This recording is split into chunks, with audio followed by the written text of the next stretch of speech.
Fragrance recommendations para sa mga gustong maging amoy tito ngayong Pasko.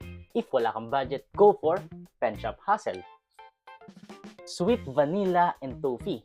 Nakakadik amoyin at napakasarap, gourmand na gourmand. Kung gusto mo naman amoy medyo sexy, patchouli, earthy, go for Father and Son Kingsman. Napakasarap. Medyo spicy siya, in my end. At kapag ginamit mo to sa inyong Christmas party o kaya naman family gathering ngayong Pasko, for sure, mako-compliment ka. Kung ayaw mo naman ng sweet fragrance at mas gusto mo yung fresh pero malakas ang datingan, go for either Debonair by Father and Son or Primanki's Valor.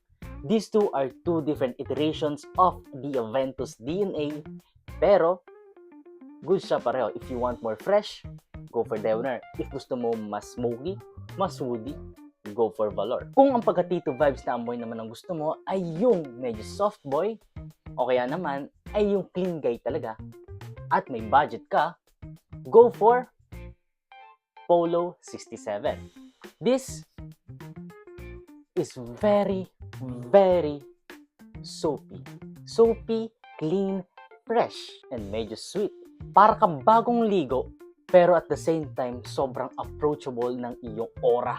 Pag ginamit mo to, pihadong hindi lang regalo ang matatanggap mo sa iyong girlfriend.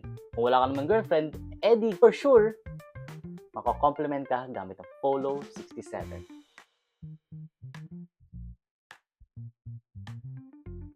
I talk about photojournalism and fragrance. See ya!